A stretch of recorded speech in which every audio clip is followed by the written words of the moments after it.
ഇന്ന് എഴുന്നേൽക്കാൻ കുറച്ച് വൈകി. ഇന്ന് സ്റ്റഡി ലീവ് ആയതുകൊണ്ട് കുട്ടികൾക്ക് ക്ലാസ്സില്ല.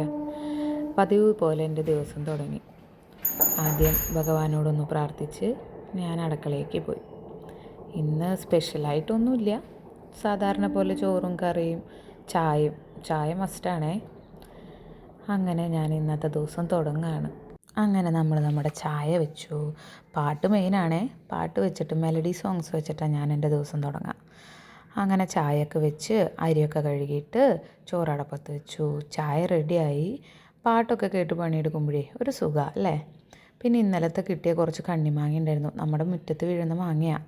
അതൊക്കെ ഉപ്പിലിട്ട് ചായ ആറ്റി പ്രശാന്തേട്ടന് കൊണ്ടുകൊടുത്തു. അപ്പോൾ പ്രശാന്തേട്ടൻ പറയാ, കോട്ടിയാടിൽ എന്നും വരാറുള്ള ആ കിളികളുണ്ടല്ലോ, അതിപ്പോൾ തന്നെ വന്ന് മേലേക്ക് പോയി, നീ വന്ന അനക്കം കേട്ടിട്ട് പോയതാന്നൊക്കെ പറയാം. ഉച്ചയ്ക്കുള്ള പ്രിപ്പറേഷനൊക്കെ അടുത്ത വീഡിയോയിലിടാം കേട്ടോ. അപ്പോൾ ഓക്കെ, ബായ്.